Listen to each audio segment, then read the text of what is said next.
الحمد لله الحمد لله الذي عطر بهذه الحفلة بعرف الرسول وطيب الأسلاف الذي زينهم الله بالمعجزات والكرامات وعلى آله وأصحابه في جميع الآونة والأوقات. أما بعد، فأعوذ بالله من الشيطان الرجيم. بسم الله الرحمن الرحيم. هو الأول والآخر والظاهر والباطن وهو بكل شيء عليم. صدق الله العظيم وصدق رسوله النبي الأمين المكين المبين الكريم، ونحن على ذلك لمن الشاهدين والشاكرين والحمد لله رب العالمين. اسٹیج پر جلوہ افروز علماء کرام و شعراء اسلام، بالخصوص نقیب اجلاس، معزز محترم و محتشم عوام اہل سنت، السلام علیکم ورحمۃ اللہ وبرکاتہ. وعلیکم السلام ورحمۃ اللہ تعالی وبرکاتہ. اللہ کا بے پناہ فضل و احسان ہے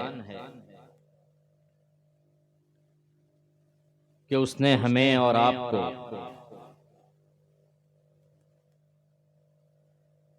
اپنے رسول کے ذکر کے لیے اکٹھا کیا ہے، سبحان اللہ سبحان اللہ.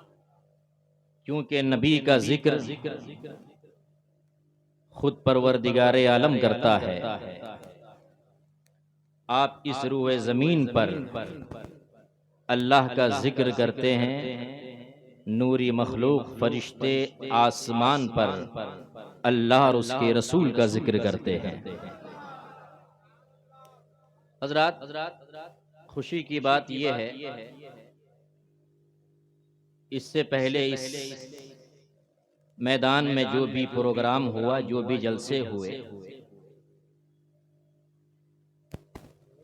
کیونکہ جکھرئی کے مسلمان دو حصے میں بٹے ہوئے تھے. ایک طبقہ پروگرام کرتا تو ایک طبقہ شریک نہیں ہوتا، لیکن آج کا جلسہ یہ ہے کہ اتحاد کا پیغام دیتے ہوئے دونوں طرف کے لوگ شریک ہیں، سبحان اللہ. اور یہ پیغام دے رہے ہیں، قدوسی ہوں یا حبیبی ہوں یا نسیمی ہوں، ہم سب اعلی حضرت کے سچے غلام ہیں. بے شک بے شک. واہ واہ واہ. زندہ باد زندہ باد. کیونکہ اعلی حضرت کے فتووں نے ہمیں جمع کیا ہے، ہائے ہائے. اور انشاءاللہ جب تک ہمارے رگوں میں خون دوڑتا رہے گا، مسلک اعلی حضرت کا نعرہ بلند کرتے رہیں گے. بے شک. نعرہ تکبیر، نعرہ رسالت، عشق محبت، عشق محبت.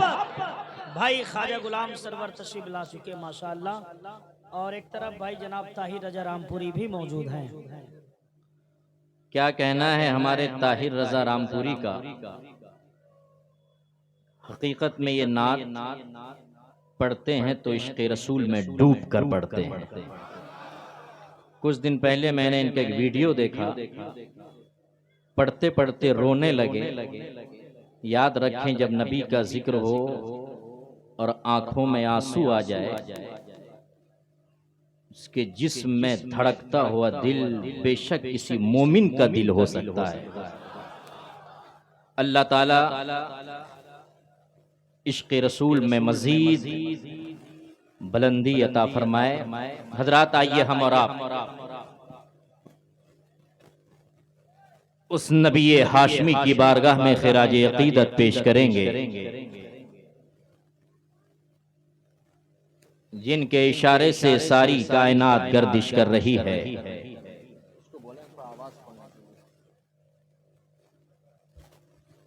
جب نگاہیں اڑتی ہیں تو مادی طاقتوں کو پسینہ آنے لگتا ہے۔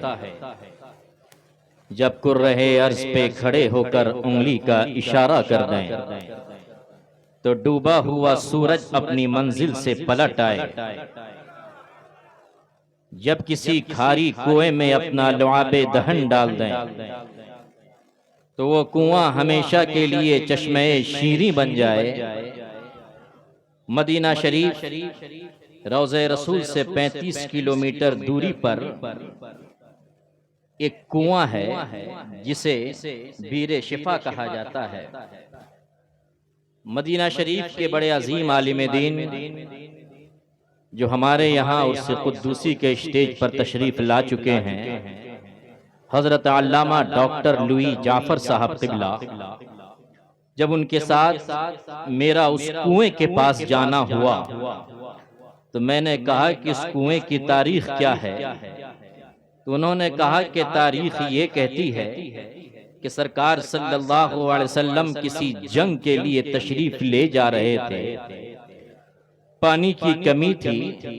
سرکار کے صحابہ نے کہا یا رسول اللہ، اگر پانی کا انتظام نہ ہو سکا ہم اتنے دور کی مسافت کو طے کر نہیں سکتے۔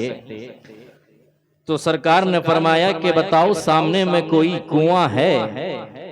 تو ایک صحابی نے عرض کیا یا رسول اللہ ایک کنواں تو ہے لیکن اس کا پانی میٹھا نہیں بلکہ کھارا ہے۔ تو سرکار نے کہا مجھے اس کنویں کے پاس لے چلو۔ سرکار اس کنویں کے پاس گئے، اپنا لعاب دہن ڈالا، لعاب دہن کی برکت سے وہ پانی کھارا نہیں بلکہ میٹھا ہو گیا۔ صرف میٹھا ہی نہیں ہونا تو یہ چاہیے کہ وقتی طور کے لیے میٹھا ہو جاتا پھر کھارا، لیکن آج تک وہ پانی میٹھا ہے۔ میں نے کہا بات تو سمجھ میں آتی ہے لیکن اسے شفا والا کنواں کیوں کہا جاتا ہے؟ تو شیخ لوئی جعفر نے کہا کہ اس لیے کہا جاتا ہے کہ سرکار کا لعاب دہن جب سے اس کنویں کے پانی میں گرا ہے، جو مریض کسی بھی مرض میں مبتلا ہو اس پانی کو پیتا ہے تو شفایاب ہو جاتا ہے۔ کیا بات ہے، کیا بات ہے، سبحان تو اللہ۔ آج بھی وہ کنواں موجود ہے۔ الحمدللہ آپ کا یہ خادم 20 مرتبہ اس کنویں کے پاس جا چکا ہے۔ حضرات آئیے ہم اور آپ اس بارگاہ میں خراج عقیدت پیش کریں گے جب وہ اپنا پسینہ کسی دلہن کو دے دیں، وہ دلہن بھی مہکے، ساتھ ہی ساتھ اس کے کوکھ سے جو بچہ پیدا ہو وہ بھی مہک جائے۔ سبحان اللہ۔ بس یہی تک نہیں، جس کی حکومت چاند کی چاندنی پر، جس کی حکومت دریا کی روانی پر، جس کی حکومت آبشاروں کے نغمے پر، جس کی حکومت کہکشاں کے جمال پر، جس کی حکومت عرش و کرسی پر، آئیے ہم اور آپ اسی بارگاہ میں درود پاک کی ڈالی عشق و محبت کی تھالی میں سجا کر باواز بلند پڑھیں اللہم صلی علی اللہم صلی علی سیدنا نبینا مولانا محمد مبارک وسلم صلاۃ و سلام علیک یا رسول اللہ صلی اللہ تعالی علیہ وسلم۔ ہمارے اسٹیج پر جامعۃ الصدیق کے عظیم مفتی بھی تشریف فرما ہے۔ اللہ تعالیٰ ان کے اقبال کو بلند فرمائے۔ نگاہیں نیچی ہیں، پتہ یہ چلتا ہے کہ یہ شخص صوفی ہیں۔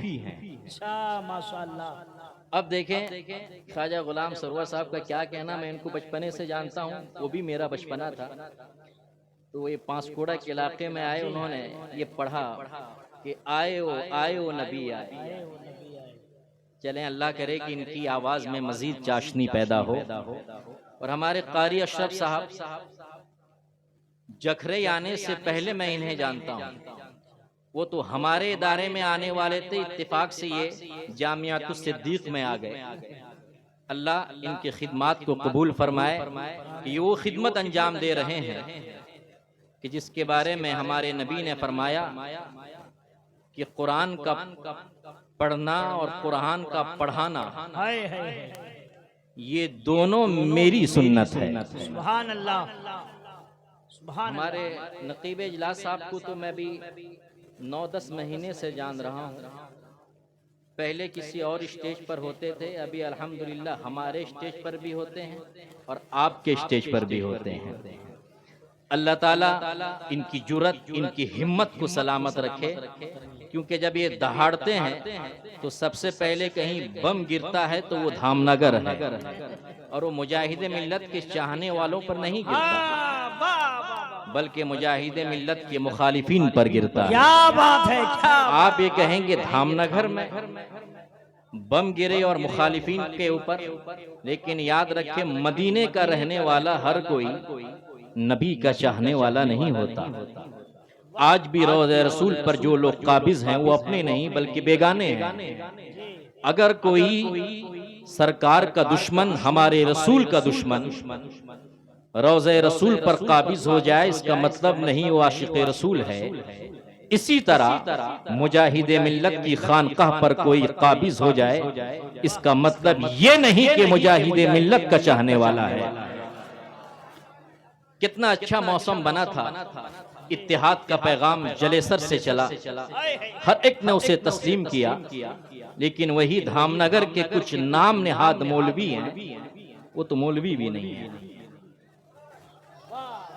اس نے اس فتنے کو ختم کرنے نہیں دیا، لیکن آج الحمدللہ آپ لوگوں کے جوش و جذبہ کو دیکھ کر قسم خدا کی ایسا دل کرتا ہے کہ بار بار آپ لوگوں کے بیچ میں آ کر نبی کی باتیں سنائی جائیں، کیونکہ یہاں پر وہ دور بھی دیکھا گیا ہے کہ آپس میں لڑ گئے، خون خرابہ بھی ہوا، لیکن جب دین و سنیت کے لیے اعلیٰ حضرت کی فتاوے کی روشنی میں جب ایک ہوئے، اپنے دل کے کینے کو نکال کر جکھرئی اور تاسا کھنڈ کے مسلمان سب ایک ہو گئے۔ سبحان اللہ، سبحان اللہ۔ جن جن کے دلوں سے کینے نکل چکے ہیں وہ لوگ ہاتھ اٹھائیں۔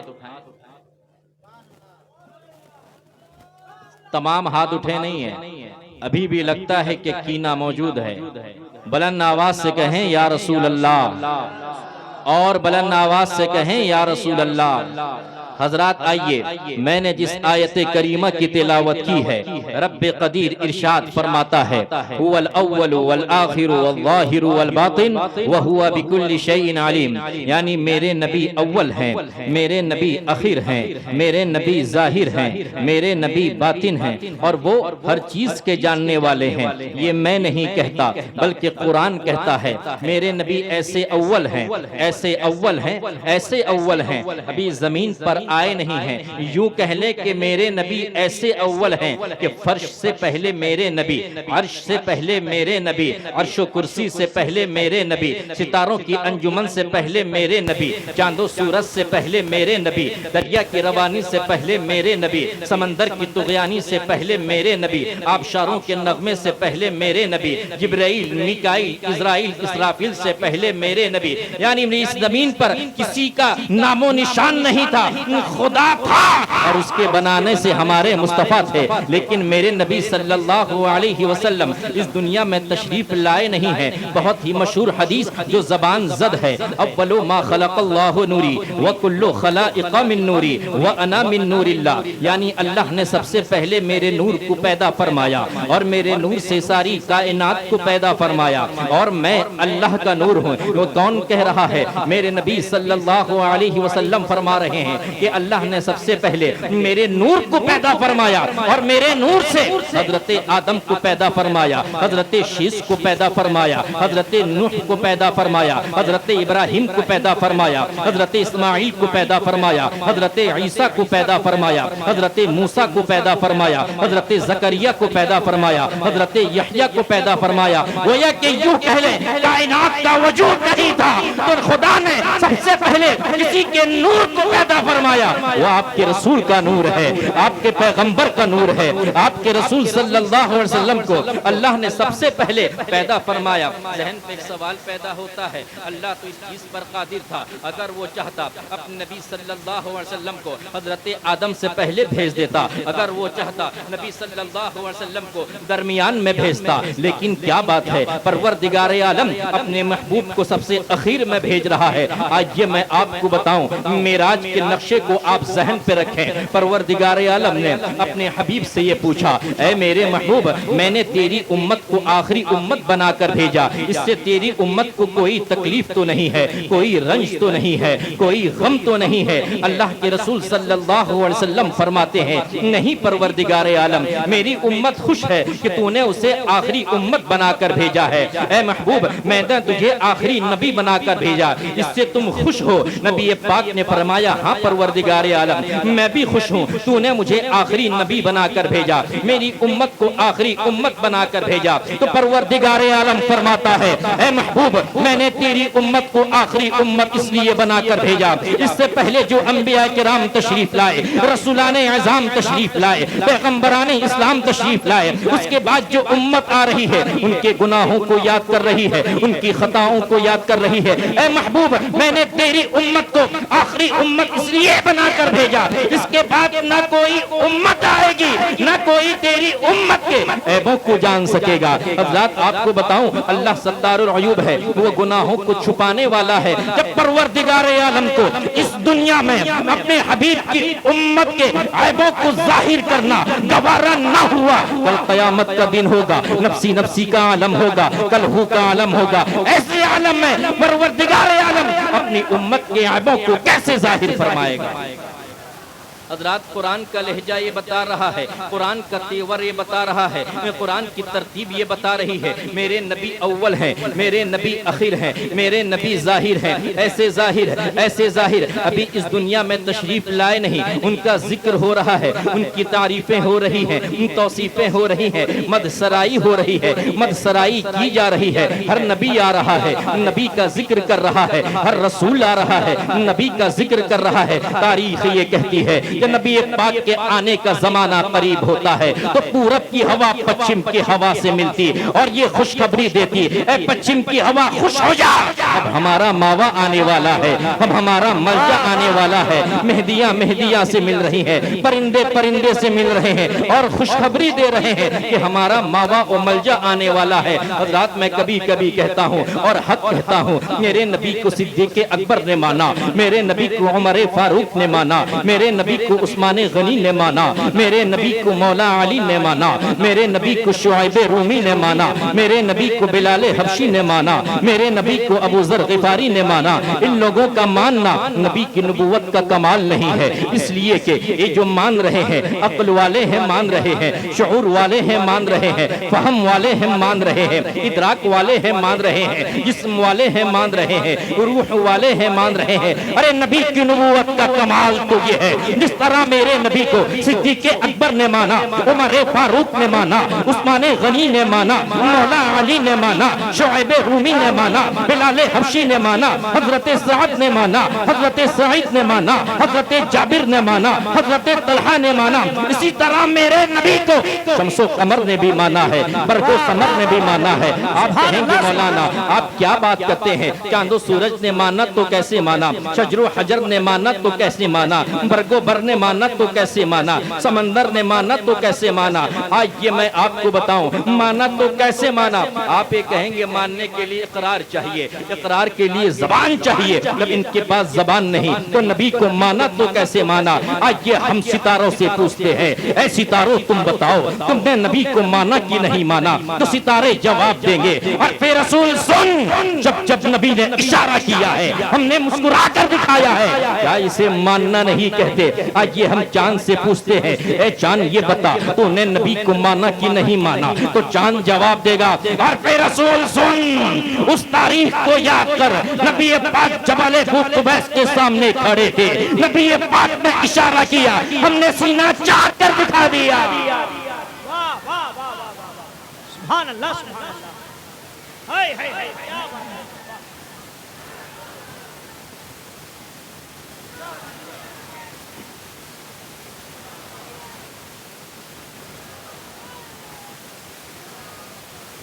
آئیے ہم سورج سے پوچھتے ہیں، اے سورج یہ بتا تو نے نبی کو مانا کہ نہیں مانا؟ تو سورج یہ جواب دے گا، تب مقام خیبہ کو یاد کرو، حضرت علی کا نصیبہ دیکھو، مولا علی نے نماز عصر پڑھی نہیں ہے لیکن میرے نبی نماز عصر پڑھ چکے ہیں، اور مولا علی کے زانوئے پاک پر میرے نبی اپنا سر اقدس رکھ کر آرام فرما رہے ہیں۔ سورج ڈوب رہا ہے اور چنوتی دے رہا ہے، علی جلدی کرو، اگر میں ڈوب گیا تو تمہاری نماز قضا ہو جائے گی۔ مولا علی کہتے ہیں سن، اے سورج تو ڈوبتا ہے تو ڈوب جا، تو ڈوبے گا نماز قضا ہوگی، پھر سے ادا ہو سکتی ہے، اگر محبت رسول قضا ہو گئی پھر کبھی ادا ہو نہیں سکتی۔ سورج ڈوب جاتا ہے، مولا علی کی آنکھوں میں آنسو کے قطرات نمودار ہوتے ہیں، جو ہی آنسو کا ایک قطرہ نبی پاک کے رخسار مبارک پر گرنا تھا، نبی پاک بیدار اور پوچھتے ہیں علی کیا بات ہے، تم رو کیوں رہے ہو، رونے کا سبب کیا ہے، کون سی ایسی چیز تمہیں رونے پر مجبور کر رہی ہے؟ مولا علی فرماتے ہیں کہ یا رسول اللہ نماز عصر پڑھی نہ تھی، سورج ڈوب چکا ہے، وقت نکل چکا ہے، اسی لیے میں رو رہا ہوں۔ نبی پاک نے فرمایا علی سنو، کل دنیا یہ نہ کہے کہ محبت رسول نماز قضا کروا دیتی ہے، تو میری محبت کی بنیاد پر نماز کو چھوڑی ہے اور میں تیری محبت کی بنیاد پر ڈوبا ہوا سورج کو پلٹاؤں گا۔ تاریخ گواہ ہے جب نبی پاک نے اشارہ کیا سورج ڈوب چکا تھا، پلٹ آیا اور سورج مسکرا کر کہتا ہے، اور پھر رسول کیا اسے ماننا نہیں کہتے، ہم ڈوب چکے تھے، نبی پاک نے اشارہ کیا، ہم طلوع ہو گئے، ہم غروب ہو چکے تھے، نبی پاک نے حکم دیا پھر سے پلٹ آئے۔ سورج یہ کہہ رہا ہے کیا اسے ماننا نہیں کہتے؟ حضرات آئیے میں آپ کو بتاؤں، مکہ میں آج بھی وہ مسجد موجود ہے جہاں پر ایک پیڑ تھا، اس پیڑ کے تعلق سے حدیث پاک یہ کہتی ہے، اور اس مسجد کا نام مسجد شجرہ ہے، یعنی پیڑ والی مسجد۔ میں نے پوچھا کہ کیا بات ہے، اسے پیڑ والی مسجد کیوں کہا جاتا ہے؟ تو عالم دین نے کہا کہ کیا بتاؤں عرف رسول، آپ نے تو پڑھا ہوگا کہ سرکار صلی اللہ علیہ وسلم کے تعلق سے سرکار کی بارگاہ میں ایک عربی آتا ہے اور یہ کہتا ہے کہ اے محمد عربی، میں نے سنا ہے تم رسول ہونے کا دعویٰ کرتے ہو، پیغمبر ہونے کا دعویٰ کرتے ہو، نبی ہونے کا دعویٰ کرتے ہو، اگر تم نبی ہو تمہارے سامنے یہ پیڑ ہے، تمہارے سامنے یہ شجر ہے، تمہارے سامنے یہ درخت ہے، اگر تم اسے اپنے پاس بلا لو گے تو میں تم کو نبی مان لوں گا۔ نبی پاک نے ارشاد فرمایا بھلا میں کیوں بلاؤں، تو جا اور اسے کہہ دے کہ محمد عربی تجھے بلا رہے ہیں۔ وہ شخص جاتا ہے اور یہ کہتا ہے کہ سن تجھے محمد عربی بلا رہے ہیں۔ وہ پیڑ آگے اکھڑتا ہے، پیچھے اکھڑتا ہے، دائیں اکھڑتا ہے، بائیں اکھڑتا ہے، اور آدمیوں کی طرح چلتا چلتا نبی پاک کی بارگاہ میں آتا ہے اور یہ کہتا ہے الصلاۃ والسلام علیک یا رسول اللہ، الصلاۃ والسلام۔ کھڑے ہو جائیں آپ حضرات۔ قاضی مناظر اہل سنت حضرت علامہ مولانا مفتی غلام حیدر صاحب قبلہ کی آمد ہے۔ نعرہ تکبیر، نعرہ رسالت، نعرہ رسالت، علماء اہل سنت، نعرہ تکبیر۔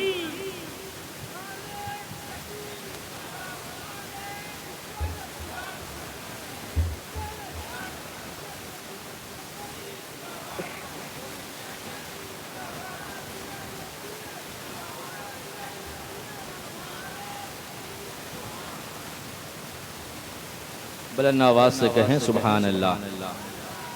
پیچھے تک آواز، پیچھے سے آواز آنی چاہیے، کہیے تڑپ کے سبحان اللہ۔ حضرات میں یہ ذکر کر رہا تھا، وہ پیڑ نبی پاک کی بارگاہ میں آ کے صلاۃ و سلام عرض کرتا ہے۔ ذہن پہ ایک سوال پیدا ہوتا ہے، وہ پیڑ اگر چاہتا تو وہ بیٹھ کر بھی سلام پیش کر سکتا تھا، لیکن کیا بات ہے وہ پیڑ کھڑے ہو کر سلام پیش کر رہا ہے۔ مسلمانوں وہ پیڑ ذہن دینا چاہ رہا ہے کہ سنو سنو، جب جب نبی پاک پر سلام بھیجنا ہو بیٹھ کر نہیں بلکہ کھڑے ہو کر سلام پیش کیا کرو۔ جب یہ پاک نے جب حکم دیا، وہ پیڑ جہاں سے آتا ہے وہیں پر پہنچ جاتا ہے۔ ہم تقریری زبان پہ کہتے ہیں وہ پیڑ کہا ہوگا کہ یا رسول اللہ اگر بلانا ہی تھا تو پتوں کے زمانے میں بلایا ہوتا، اگر بلانا ہی تھا تو پھولوں کے زمانے میں بلایا ہوتا، ہم ایسے نہیں آتے، پھولوں کا گلدستہ لے کر آتے، پھولوں کی ڈالی لے کر آتے، لیکن یا رسول اللہ آپ نے بلایا ہے تو پتجھڑ کے موسم میں بلایا ہے۔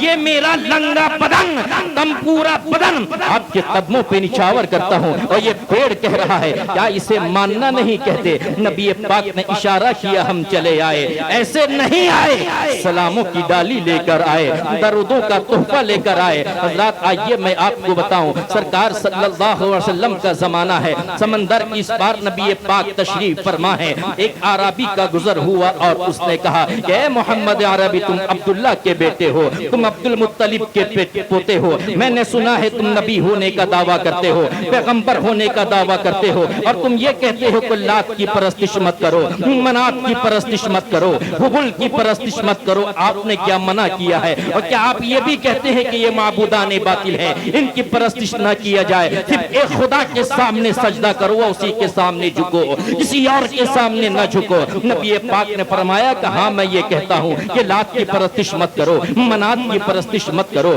حبل کی پرستش مت کرو، عزہ کی پرستش مت کرو۔ حضرات یہ نام ہے جو معبودان مکہ ہیں، مکہ میں یہ معبودان رہتے تھے، ان کی پرستش کی جاتی تھی۔ سرکار نے کہا ہاں میں کہتا ہوں۔ تو عربی کہتا ہے اگر تم نبی ہو، رسول ہو، پیغمبر ہو، تو اس سمندر کے اس پار جو پہاڑ نظر آ رہا ہے، اس میں ایک پتھر مجھے نظر آ رہا ہے، میں جس پتھر کو کہوں اس پتھر کو اگر تم بلا لو گے تو میں تم کو نبی مان لوں گا۔ ذہن پہ ایک سوال پیدا ہوتا ہے، وہ عربی تو یہ بھی کہہ سکتا تھا کہ پہاڑ میں سے کسی بھی ایک پتھر کو بلا لو تو میں تم کو نبی مان لوں گا، نہیں، بلکہ وہ عربی کہتا ہے میں جس پتھر کو کہوں اس پتھر کو بلاؤ گے تو میں تم کو نبی مان لوں گا۔ حضرات یہ ذہن پہ سوال پیدا ہوتا ہے، کل کا عربی یہ جانتا تھا کہ یہ محمد کی شان یہ ہے جب یہ گلی کوچوں سے گزرتے ہیں تو پتھر بھی سلامی عقیدت پیش کیا کرتے ہیں، کہیں یہ سلام والا پتھر نہ ہو، کہیں درود والا پتھر نہ ہو۔ اور پھر رسول یہی پر رک کر کہنا چاہتا ہے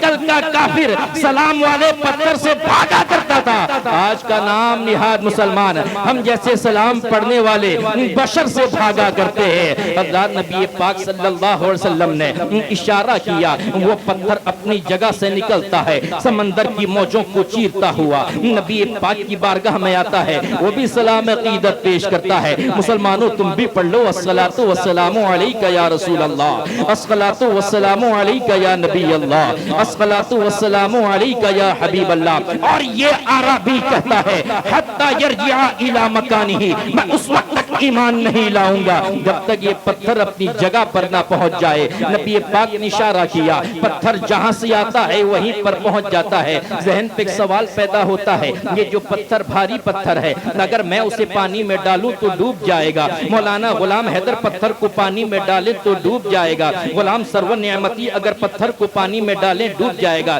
اسٹیج پر علماء بیٹھے ہیں، اگر وہ پتھر کو پانی میں ڈالیں ڈوب جائے گا، اگر آپ پتھر کو پانی میں ڈالے ڈوب جائے گا، بوڑھا ہو تو پتھر کو پانی میں ڈالے ڈوب جائے گا، جوان ہو تو پتھر کو پانی میں ڈالے تو ڈوب جائے گا، ڈاکٹر ہو تو پتھر کو پانی میں ڈالے تو ڈوب جائے گا، فلسفر ہو تو پتھر کو پانی میں ڈالے تو ڈوب جائے گا، سائنسداں ہو تو پتھر کو پانی میں ڈالے تو ڈوب جائے گا، کیونکہ سائنس یہ کہتی ہے جس چیز کا اچھال پانی کے اچھال سے زیادہ ہو وہ شے تیرا نہیں کرتی بلکہ ڈوب جایا کرتی ہے۔ آئیے ہم پتھر سے پوچھتے ہیں، اے پتھر بتا تو ڈوبا کیسے نہیں؟ تیرے سامنے یہ سمندر تھا، سمندر کے تلا تم تھے تو ڈوبا کیسے نہیں؟ تو پتھر جواب دے گا، اور پھر رسول سن، میں کمزور تھا، ناتواں تھا، میرے اندر طاقت و توانائی نہیں تھی، لیکن مجھ کو بلانے والی ذات محمد الرسول اللہ وہ کمزور نہیں، ناتواں نہیں، بلکہ بے پناہ طاقت و قوت والی تھی۔ واہ واہ واہ، سبحان اللہ۔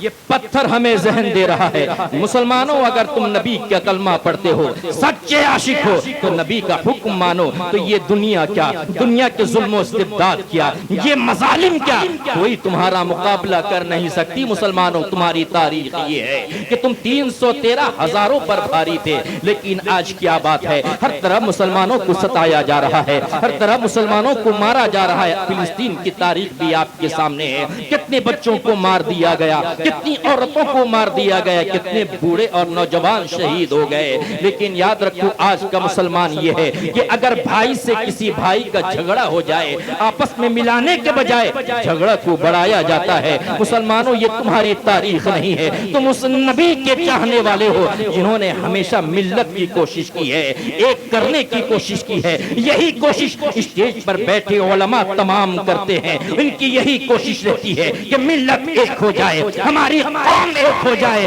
اور جو قوم کو ایک کرے صحیح معنوں میں وہی عالم دین ہے, اور جو قوم کو الگ کرے, قوم کو بانٹ دے, جتنا بڑا دارالعلوم ہو وہ عالم نہیں بلکہ جاہل ہے.